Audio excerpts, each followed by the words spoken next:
Hey everyone, and welcome back. We're going to unpack a really wild day on the Indian market.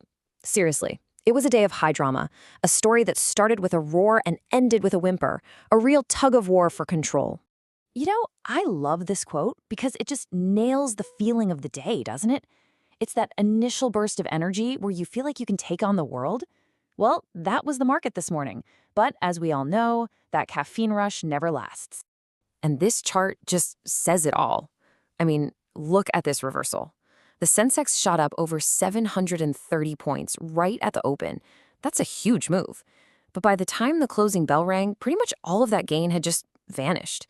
It was left with just a 50-point gain. So the big question is, what on earth happened in between? That's exactly what we're breaking down first.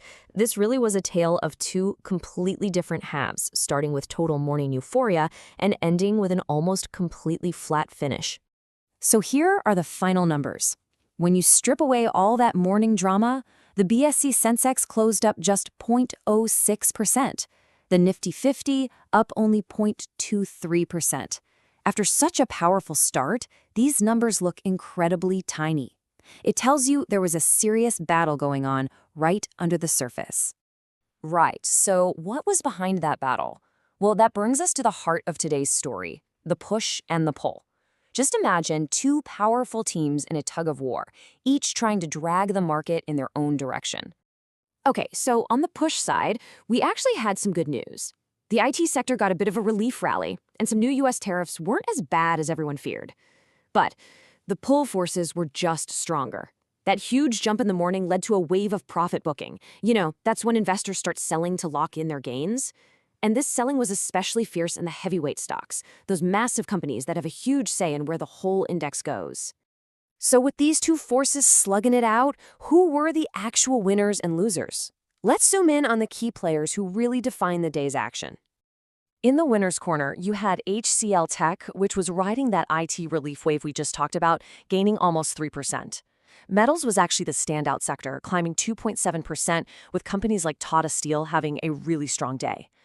Auto and pharma also managed to hang on to some decent gains. But here's where that pull came from.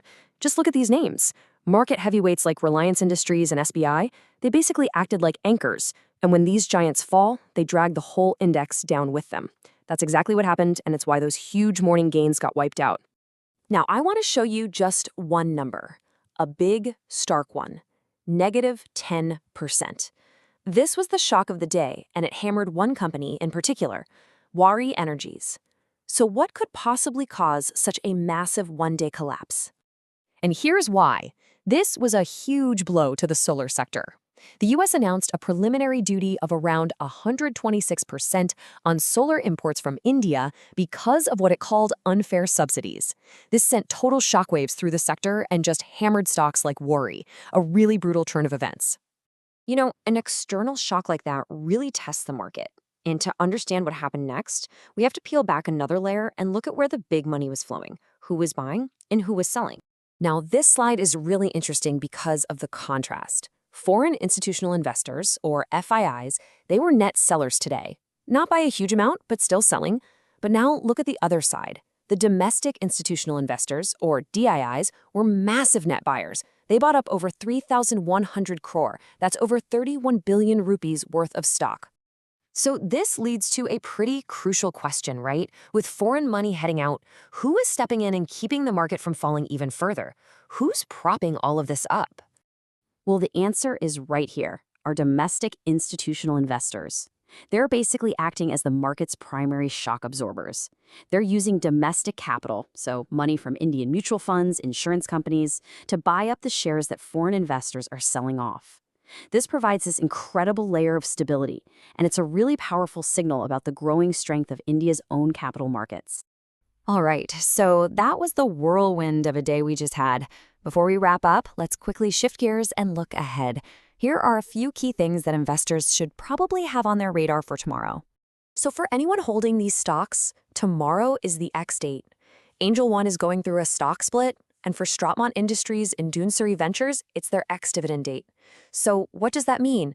Well, in simple terms, tomorrow's the cutoff. You have to own the stock before tomorrow to be eligible to get the company's next dividend payment. And that brings us right back to our final thought, which really sums up the key battle that's defining the Indian market right now.